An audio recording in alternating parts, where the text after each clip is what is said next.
Aloha and talofa, Liz. Aloha and talofa, Rodrigue. Aloha and talofa, Brian. Aloha and talofa, Fran. Aloha and talofa, Brian. Aloha and talofa, Liz. Aloha and talofa, Rodrigue. Aloha and talofa, Brian. Aloha and talofa, Fran. Aloha and talofa, Rodrigue. Aloha and talofa, Liz. Aloha and talofa, Fran. And aloha, everyone. I am so happy to welcome Brian Kolia. Brian, I have such respect for you. Brian Kolia is a thinker, a theologian, and a biblical scholar whose work has been very influential in BioEarth and has led to some innovative and inventive thinking. He's been really important to my personal journey into ecotheology and is an inspiration to me. So I'm very excited that you're here. He is completing his PhD this year at the University of Divinity in Melbourne, Australia, where it is the next day. And he has already completed his Master's of Theology at Pacific Theological College in Fiji and his Bachelor's of Divinity at Malua Theological College in Samoa. He is already an accomplished teacher, a theologian, and a published author. And we welcome you with great respect, Brian Kolia. Thank you.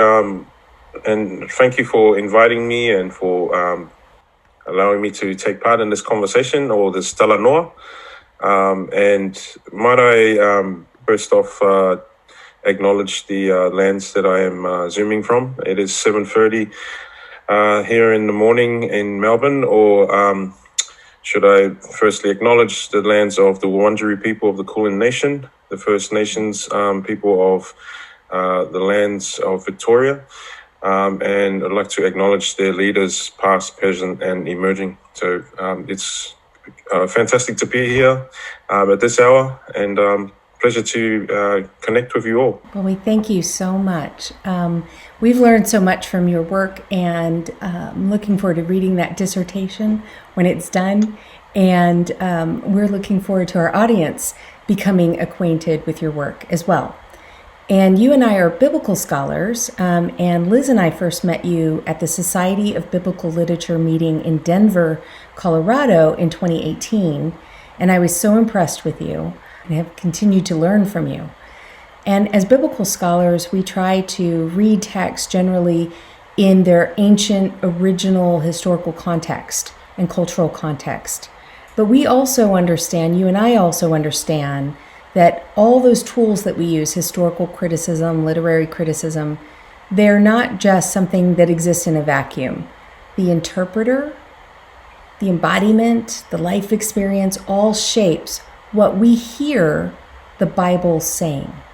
So I'm wondering if you would start us off with a little bit about your story, your personal story, how you grew up, what brought you to biblical studies, and what in that upbringing influences your theology, as well as the value and the commitments that you make in life. Thanks, Fran. Yeah, so I'm a second generation Samoan, born in Australia, and I have been existing in between spaces since I was born. So I was born on the land of the Dharawal people, First Nations people, of the lands called Campbelltown in New South Wales. Well, I was raised there, but I was born in Sydney, and I'd just been existing between those spaces, and where my parents went to become ministers. So my parents became ministers in the mid-90s, the early to mid-90s, and we moved to Samoa. And when we moved to Samoa, that was a really significant part of my life. I became acquainted with the culture and learned the language there, and it had a lasting effect on my being as I became, because before I moved there, I didn't know a single word of Samoan, my Samoan language. So to go there to Samoa and spend 4 years there while my parents were training for the ministry, it was a significant learning curve for me to be able to engross in the culture and what we call the Samoa. So after that time, we moved back to Sydney. My parents received a calling to serve the ministry there, so I finished the rest of my schooling, and I also did my university studies there. I was an accountant before, a very different line of work compared to what I'm doing now, but I had this burning desire to join the ministry though, which stemmed from my time here in Samoa when I was a child. So, while I was counting numbers and punching all the calculator and all that, it just didn't feel right for me, and I thought I needed to do something more. And that's when I joined the ministry. And I went back to Samoa, and I had my own presuppositions of the biblical text. I had a very fundamentalist, literal understanding of the Bible. That's how I was taught to read. That was how I approached it. So I got a bit of a shock in my first introduction to Old Testament class when the lecturer that taught us that in that class told us that some of the authors that we thought were that authored the biblical text were actually not. These were, we started engaging with all the, as you were saying before, Fran, historical criticism and literary and form criticism, and it was funny because at first I thought it would have torn my faith apart. I just sort of deconstructed my faith in a way where I wasn't able to put it all back together. But at the end, it just gave me more intrigue, and then I thought, wow, this is really interesting stuff, and I wanted to learn more. But being a diasporic person who exists between spaces, who lives sort of a hybrid lifestyle, my Samoan culture but also my citizenship in a country that's away from my homeland, I was able to be exposed to different perspectives. And, for us that live in the diaspora, there is a natural tendency to question things. And I thought, this is what's influenced my reading as well. When we exist as Samoans in Australia, there is a tendency for us to question some of the cultural practices, some of the customs. I've sort of, over time, have had this tendency towards a sort of post-colonial thinking because of the fact that I was acknowledging that there are colonial tendencies within the biblical text.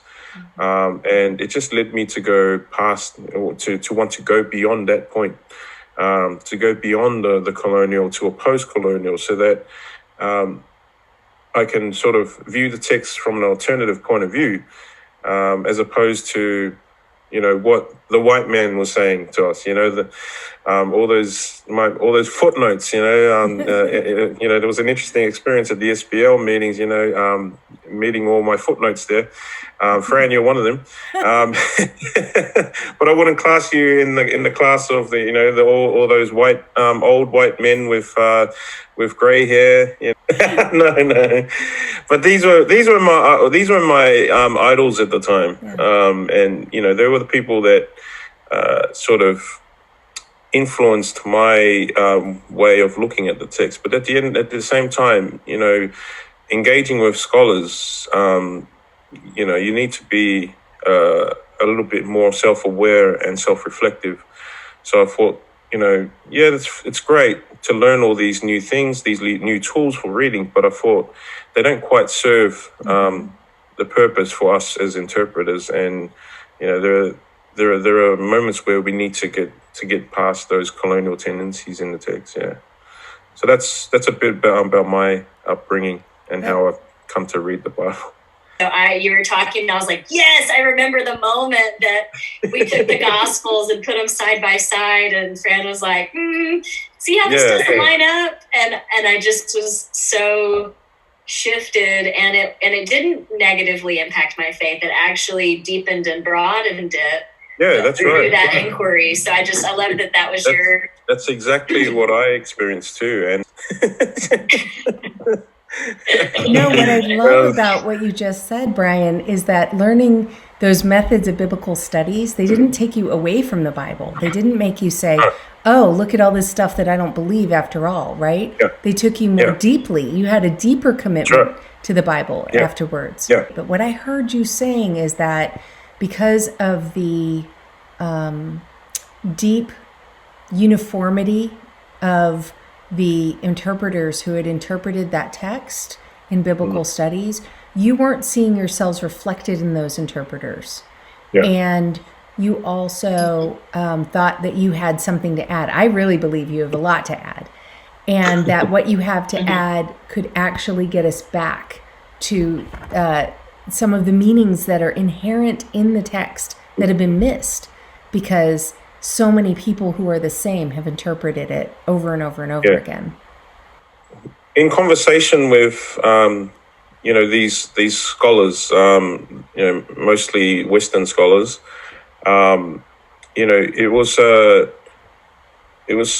of an enlightening moment for me to be able to engage deeper with the biblical text, but it also carved out a path for me to see the text from an alternative point of view, which sort of resonated with my own experience.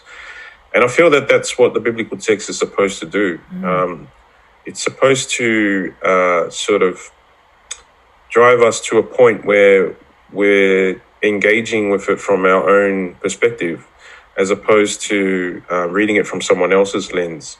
And it's funny that, there's this obsession over historicity and accuracy from a lot of those traditional biblical scholars. But they lose sight of the fact that, after all, these are all stories. These are tales. These are poems. These are songs, hymns, chants that we're meant to experience. And we're taking away that experience by this obsession over historicity. Historicity is great. It's something that's intriguing. But at the end of the day, what purpose does it serve for those who are supposed to read this text? And that's where I feel that we can all make a connection and make some sort of contribution to scholarship by, injecting our own perspective and to be able to hear the text as opposed to just reading it. One of the things I absolutely loved about the first presentation that I heard you do at SBL, or the Society of Biblical Literature, was that you were using a Samoan storytelling technique. You were elevating that to the same platform as the biblical studies methodologies to retell the story of Eve and the serpent. And so as biblical scholars, we don't treat the serpent as the devil, because it never says the devil. And in that time in Judaism, at the composition of the text, there was no devil. But you used a Samoan love story to explain that narrative, which was really beyond just how would some Samoans hear this and interpret it. But it went beyond that and opened up the text for me, because your starting point was, well, of course, animals and humans can have a conversation. Of course, animals and humans can have a relationship. So could you say something about that line of work and how you see the animal-human relationship and how it's affected your biblical studies, or the Samoan storytelling tradition? Yeah, so it was a moment that I had thinking about the Eve and serpent story, where it reminded me of that love story that you're referring to, of Sina and the eel. And it's a well-known story in Samoan circles. It has its Polynesian equivalents elsewhere as well. But the story, it's a rendezvous between Sina, this beautiful young woman, and this eel. And, you read those stories, you hear those stories, sorry, and there's no shock for us as islanders to hear a conversation between Sina and an animal, because the assumption that we have, that we start off with, is these things are quite normal. Not normal in the sense where we see it every day, but normal in the sense that animals and humans are sort of on an equal footing. And a lot of our Samoan traditional folk tales and stories, there's quite a lot of stories that have humans and animals, animals such as turtles, and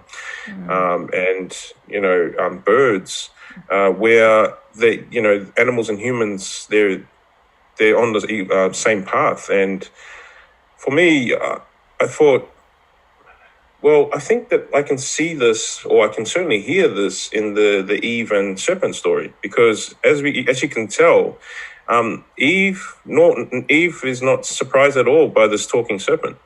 In fact, they have a really engaging conversation, and it's funny that us as biblical readers, we take shock to it, but the characters themselves don't take shock to it. So I think that there is a similar assumption as well from the biblical writers that, this relationship between humans and animals is a horizontal relationship. So I thought, wow, this is probably this is what we need to hear, and this is what people need to hear. Is that we're so focused on historicity, and then we lead to assumptions that animals don't talk. It's that's not part of the story. It doesn't make sense. But as a writer, you're going to. You would think that they're going to go with certain assumptions, and one of those assumptions that I needed to draw out in that story was this the equity between humans and animals. So when using that story, I wanted to highlight that, and also take the listeners and hearers on a bit of a spin. I don't think anyone's read the Eve and the serpent story as a love story before. But I certainly wanted to highlight that there was a love interest on both sides. The serpent was interested in the woman, and Eve was interested in the wisdom and this ability that the serpent was promising her. So there was a genuine interest between the two, and I thought, well, that's through the lens of Sina and the tuna or Sina and the eel, that's a love relationship. So I thought, yeah, why not? Brian, one of the things that really strikes me about that whangongo tradition is the respect for sort of emergent wisdom and this act of deep listening. And I find that brings a kind of intimacy to the text that I really crave. And so when I heard you present on Eve and the serpent in this way, the idea of a love story really resonated with the way I experience human-animal relationships. And so I'm wondering if you could speak some more about storytelling tradition and the way that infuses your conversation with the text. Yeah, that's a great question. In Samoa, whenever there's a mention of a whangongo, it's sort of like a really exciting time, especially, if you can imagine one of our elders telling and retelling that story, it's quite an experience. And normally when one of our elders tells a whangongo, we gather around, and then we sort of, you find your comfort spot, and then you just listen. And the way they tell the story, it's really engaging. They take you to another world. They take you to a place where all these type of things, animals and humans existing together, having conversations, having relations, it's all normal. which, as you was pointing out, is it's quite ironic because we have that same feeling. Like, you know, if you cuddle, you know, a poodle or a stroking, a cat, you know, we have that sort of engagement with animals as well. But aside from that love, there's also fa'aloalo, respect between the animal and the human. And the word fa'aloalo is our word for respect, but the root word of fa'aloalo is face, which the word alo, which means face. And the idea of respect in that sense is that we're face to face. You know, there's no saying things behind a person's back. You know, that it's a face to face encounter, and I feel that you know, this is part of that experience between animals and humans that comes forth in whangongo, because a lot of these characters they're face to face, and therefore there's fa'aloalo shown between the animal and the human and the animal. So, you know, when we hear these stories, yes, they are stories of wonder. They are stories of amazing things, but as we get older, we reflect more and more on these stories. There are certain truths that they tell. And one of those important truths is the way that humans should treat animals.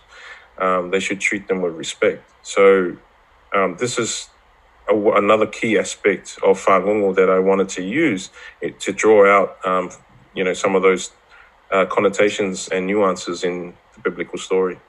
That's another thing about this sort of islander perspective, is that it certainly draws out the significance of land as well, the sea, the ocean, the Moana, because when we read the Old Testament in particular, there is a heightened focus on the land, the significance of land, and that resonates with the islander experience. And I think when we break it down in terms of our language and the words that we use to define land, we can see that relationship. We can see the significance of land. So our word for land is whanua, and it has its equivalents in other parts of Polynesia and the Pacific. You know, the Tongans use whanua. The Maori in New Zealand and Aotearoa, they use whenua, and Fiji use vanua. And this word, whanua, for Samoans, means land, but it's also the word for a woman's placenta. So there is that sense that the earth is like the mother that produces, that forms, that gives birth to life. And this is our connection to the land. This is our connection to the whanua. It's life-giving. It's life-affirming. And we must treat it with respect, as we would treat our mothers with respect. And so, you know, we have that word for land. We also have the word for soil, which is ele. But ele is also the word for blood. So it's not the common word for blood, but it's one of the many terms used for blood. But the sense of blood is being depicted there in the word ele, which, you know, carries over those overtones of family links, family blood links. You know, the relationship between us and the land is strengthened by the when we associate with these terms. So again, these are terms that resonate with motherhood, and this is our relationship with the land. We're connected through our mothers. And this is the way we connect also with the land. And, you know, the significance of land, therefore, has a great resonance with the idea of land in the Old Testament in particular. You know, the connections, the ownership. And I feel that this is a way of looking at the text that perhaps Westerners might not be totally familiar with, because they see lands in parcels. They have a real commercial look at an economical look at the land, that, you know, we need to sell this and to gain more money. And I feel that looking at the land that way does not quite resonate with how the biblical text speaks about land. And I feel that this is a contribution as well that islanders can make in interpretation with reference to the land. I grew up in Hawaii for a part of the time, and in Hawaii, land is Aina, and the Hawaiian people refer to themselves as the backbone, like the spinal column of the land. So that concept of, you're not separate, you're a part of the same organism.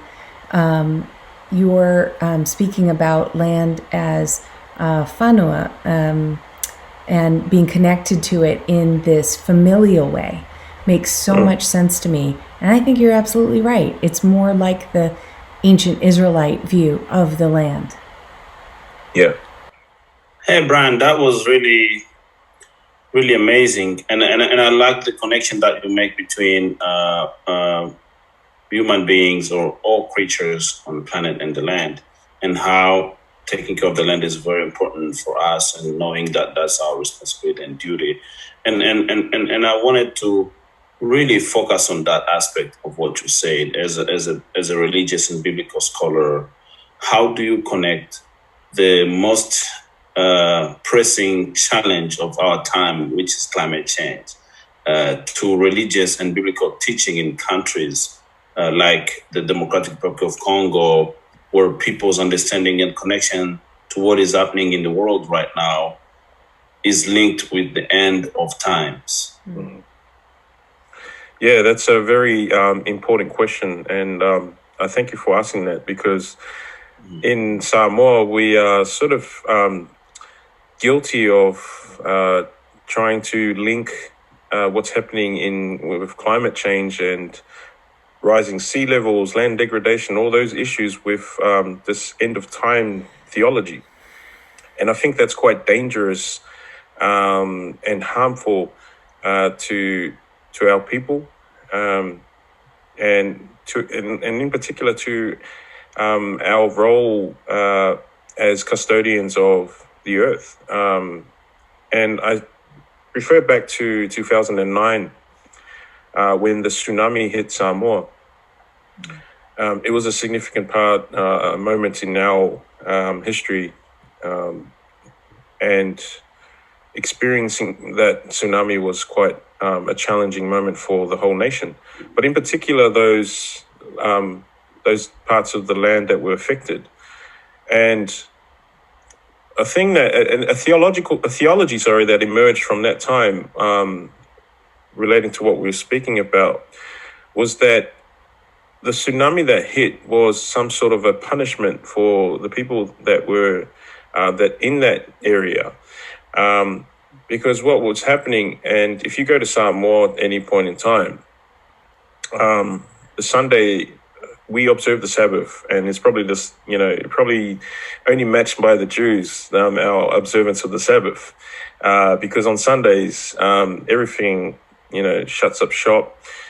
We don't engage in business on Sunday, and it's basically a holy day where we just have church. That's the only sounds you'll ever hear, are the church bells and the choral music singing throughout the day. So there are hardly any cars as well on the road. But these places that got hit, they're beach towns, they're beach areas. And a lot of these places, they have resorts and places for tourists to come and enjoy the beach. And on the Sabbath, on the Sunday, they would be still engaging in business as normal. And a lot of ministers and preachers alike were preaching this message, this very dangerous message, that the tsunami was a result of them doing business on the Sabbath, on the Sunday. And I felt that that's very irresponsible to suggest that, to even say that. And a lot of these preachers were quite explicit in the way they preached that message. And I thought it was quite dangerous and irresponsible, because it takes away our responsibility as humans in caring for the land, in caring for the earth, in caring for the ocean. Science has has proved that a lot of the effects of climate change are the result of human actions. So the fact that we are associating this with a divine punishment immediately takes away our responsibility as humans to care for the earth. And I think that type of theology is very dangerous. It's bad theology. And we should be preaching, comforting a theology that comforts the people and acknowledges that the earth is in pain, the ocean, the Moana is in pain, and we should be preaching a message where we need to take better care of the earth. This is a divine message in the fact that we need to care for the earth better as opposed to not doing business on the Sabbath. Which I thought was, it was really irresponsible and careless. But that was the theology at the time. Here. A lot of that bad theology resonates with this lack of responsibility of care to the earth and to the Moana. Yeah, Brian, that really, reminds me of what happened in 2012. I was 10, and I can remember from all my memories in my back brain, I can remember that people in the city, when the volcano was hitting, the Nyiragongo volcano was hitting and erupting in the city, and there are people who were continuously saying that the city of Goma have sinned, and that's why the volcano was erupting, and suggesting that the city or people should find young virgin women to throw them in the volcano so that the volcano can stop. And linking really this eruption, which is natural actually, happening to the city as something that's linked to what people have done, and connecting that to biblical, saying and verses, this is the end of times, and this has already been predicted, we have to do this or that. So I really like the way that you say people are trying to run away from their responsibilities of caring for the land, putting it on the Bible or any other preaching, saying that there's nothing that we can do about it. Let's just live this way, or let's just do this because there's nothing that we can do. And I think it's really irresponsible in some ways. Yeah. And another part of that is not only is it bad theology, but it's bad preaching.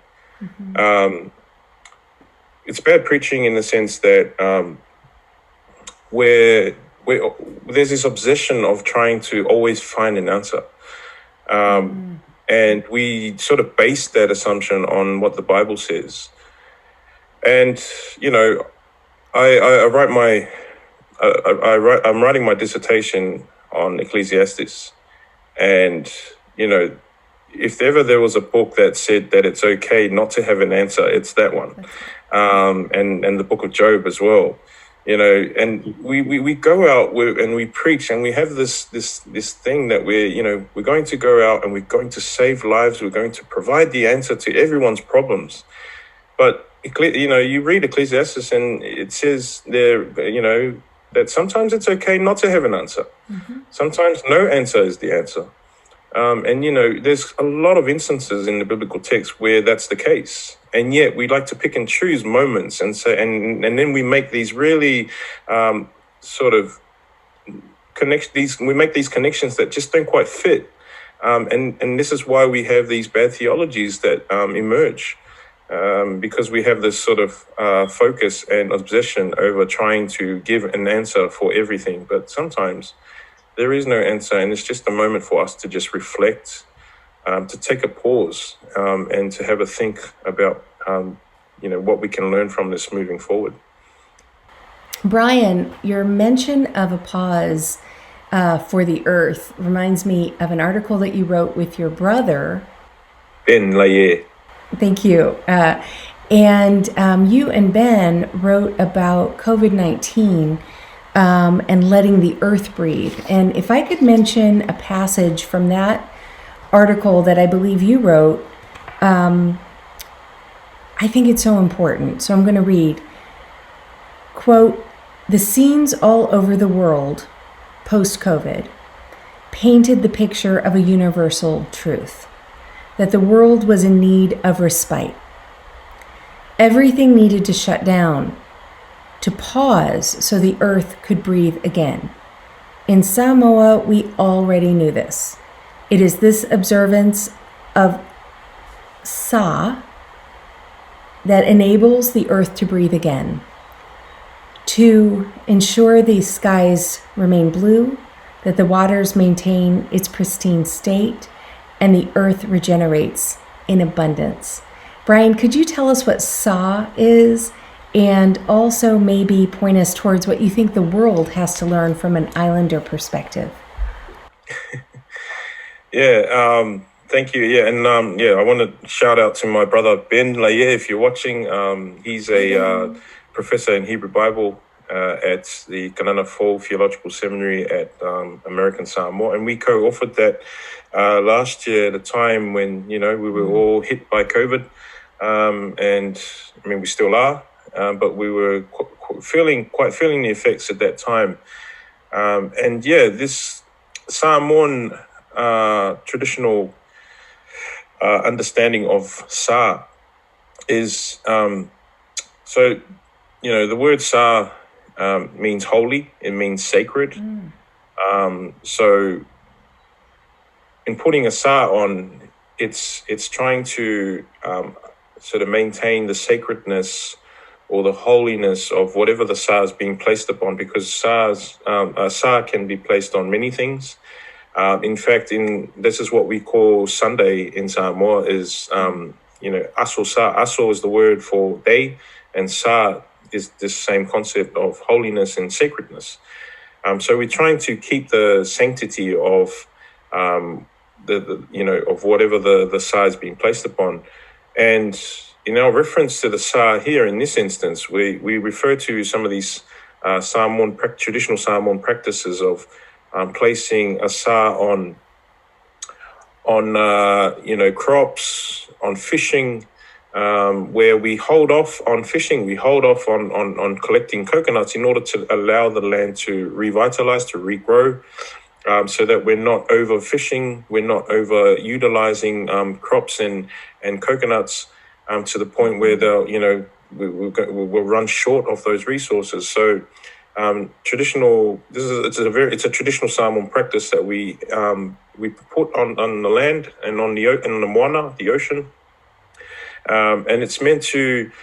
It's in a way it's meant to control that, but it's also meant to maintain the sanctity of it. So when you go back to Samoa, I mean, if you can see, this is a shot of my home island, Savaii, where the pristine waters and the clear blue skies. It's really, when you think about it, it's really no coincidence. And I think COVID has highlighted the fact that this very fact, because the way we care for the land, we have these traditional practices of Sa. We don't really engage in this practice of overfishing. In fact, some of our fishing practices, resonate with this. We have this practice of placing boundaries in certain parts of the ocean, marked by these long bamboo sticks or poles made out of wood, which sort of designate an area that you're not allowed to go fish there. Again, we're controlling fishing in those areas. And also we have this practice of ta levai. So ta means to hit or to strike, and vai is our term for water. Now, this practice involves dragging this huge net from one end of the water to the other. And what happens is we're trying to trap the fish so that the fish is forced to jump over the net. And then, you have men and women waiting with baskets to try and catch this fish that's jumping over the net. But we only do that once a year. To control fishing, but to allow for fish to regenerate, to regrow, so that we're not running out of fish. But also, you can certainly see that element of whāloalo in there. Being respectful to the land. We don't even fish the turtle. In fact, the turtle is again, this is a fish that we give the designation of Ia Sa. So Ia is fish, Sa, this word for holy and sacredness. We call the turtle the holy fish, and we don't fish it. We're not allowed to fish it because this, again, I alluded to this earlier in Whangongo, where we respect animals, and turtles was one of those animals that we respected. And so, we gave it this title, the Asa, the holy fish, and we don't fish it. We're not allowed to fish it. So, the element of whālolo comes forth in Sa, and we felt we're already practicing this, but COVID's forced the whole world to practice Sa.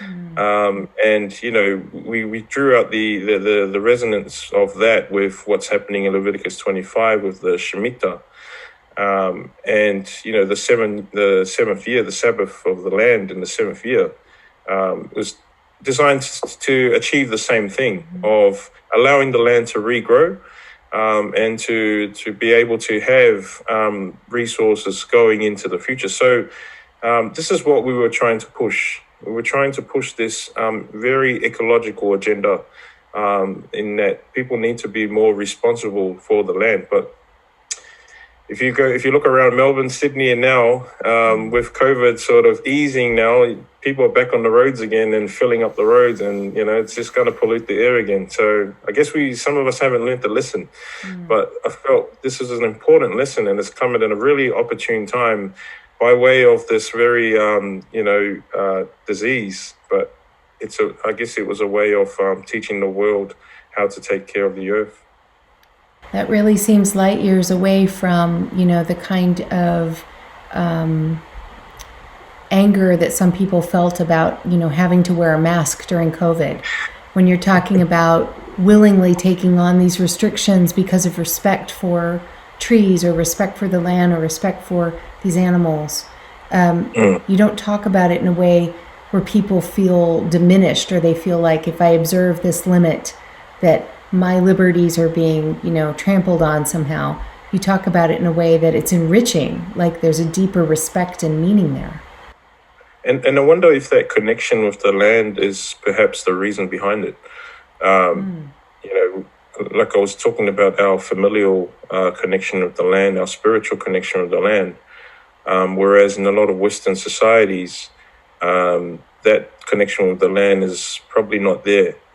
It's more of a commercial property type connection with the land, and therefore they don't have that deep understanding of how their actions affect the rest of the environment. So it would take, our Deputy Prime Minister here in Australia, it's quite clear from what he says and the rhetoric that he spills out, his lack of understanding of climate change, being very dismissive of the effects of climate change in the islands. And he said that, Pacific Islanders should be fine because they come over here to pick our fruit.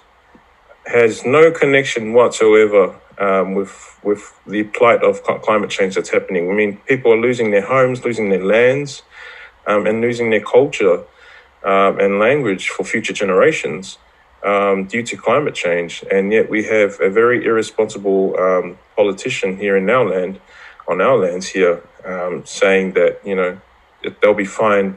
We're just going to bring them here for indentured slave labor, if you want to call it, to pick our fruits. So it's quite disappointing, but that's the reality at the moment.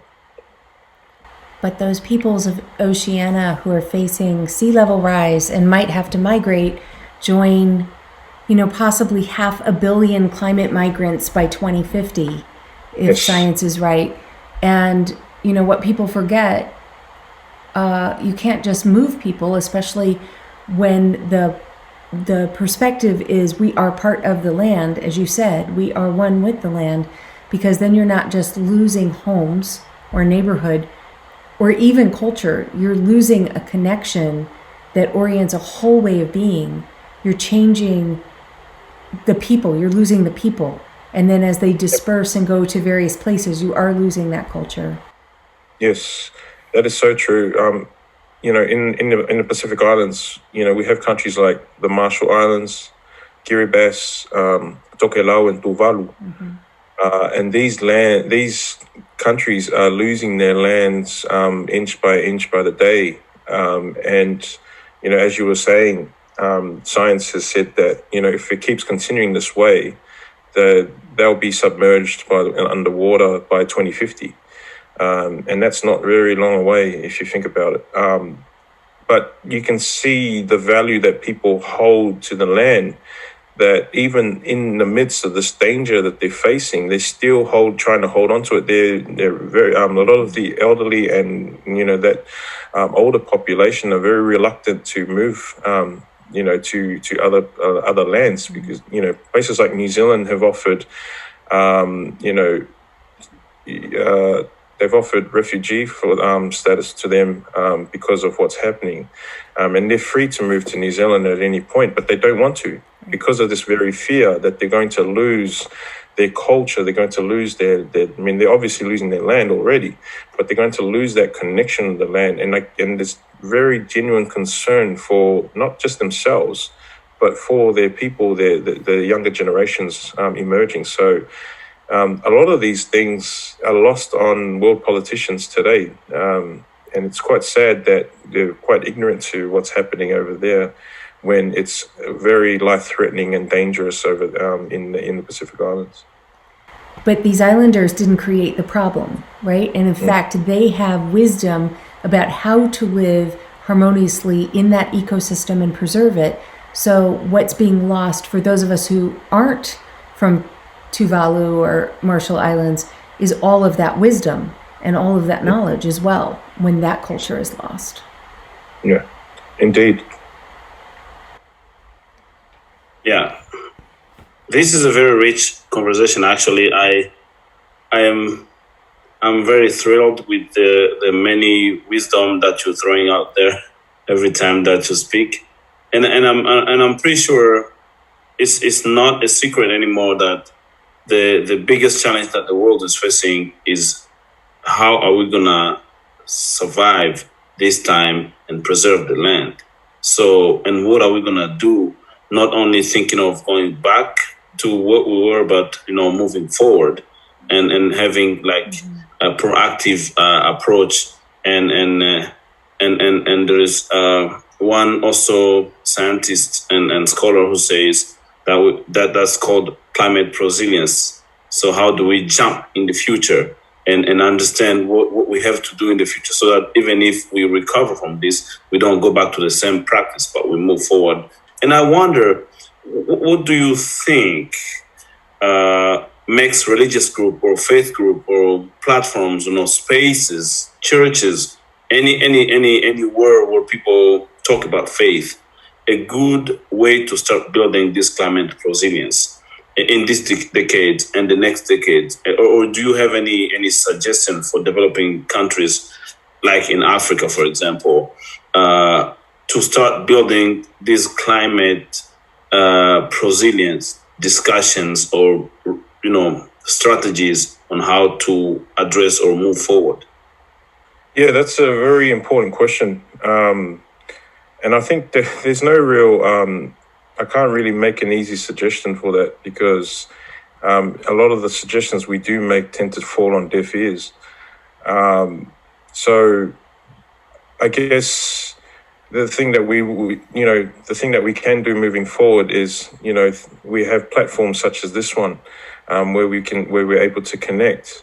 If it's not going to happen on the higher ends, why don't we make it happen on the ground roots, and have that connection and take advantage of the humanity in others, in order to enable our sisters and our brothers and those who are our allies in this fight, to hear our message.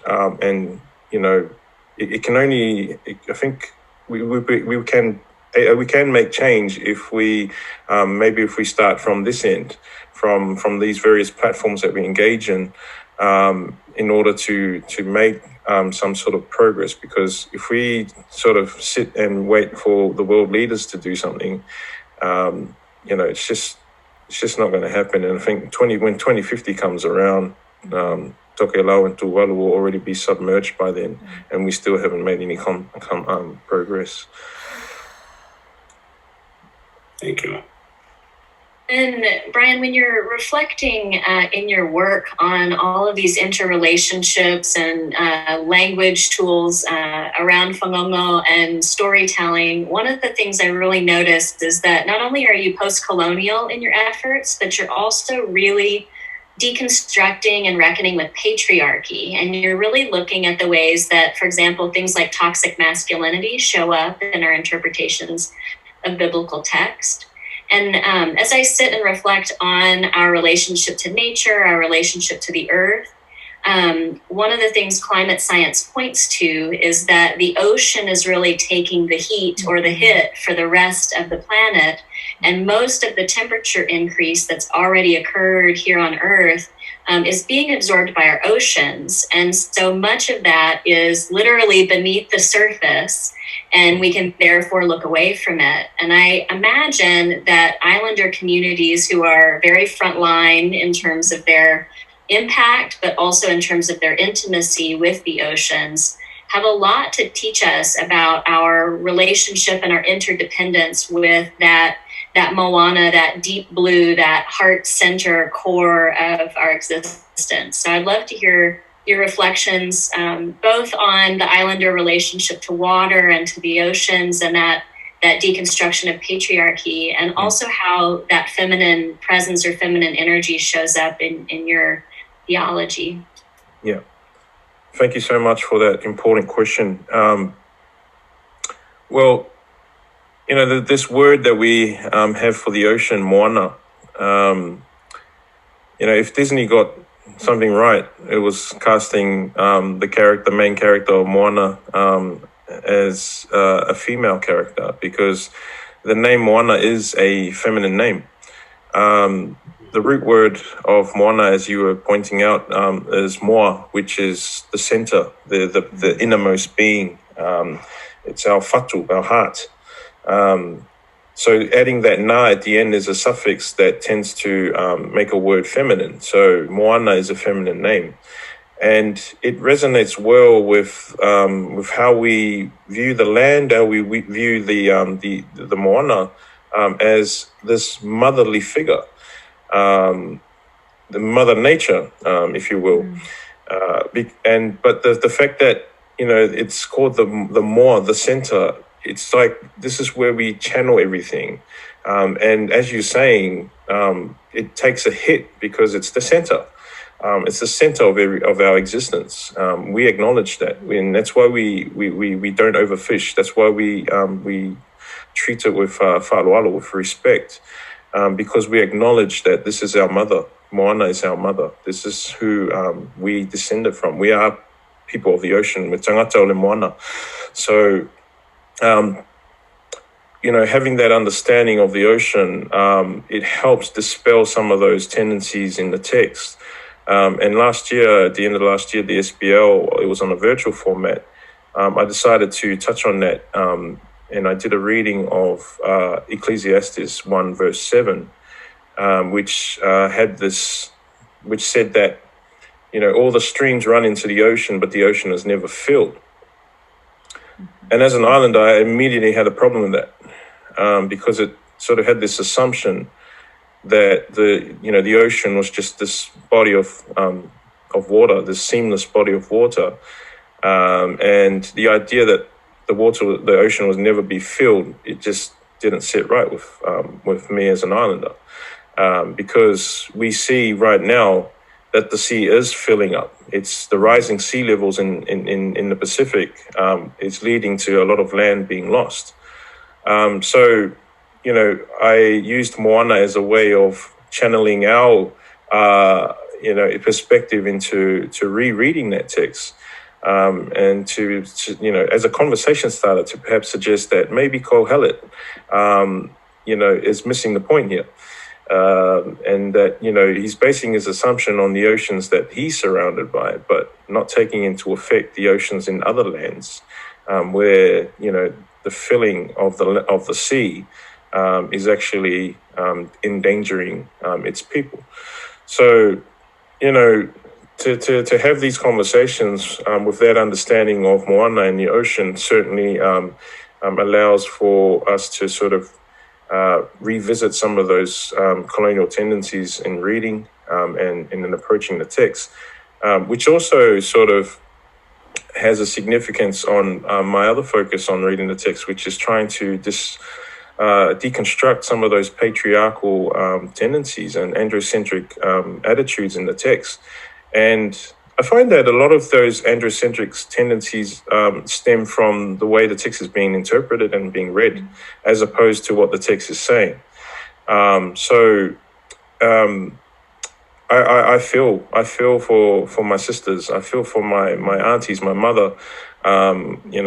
When they read the text, and when I look at it, and I think about the traditional way that the text has been interpreted, it just it hurts me to the core, because if it for so long the biblical text has been read that way, and I feel that we sort of need to go away from that, and that's why with that paper I wrote with about Eve and the serpent, I wanted to highlight Eve's agency in that text, because Eve was so long being seen as the culprit in the original sin.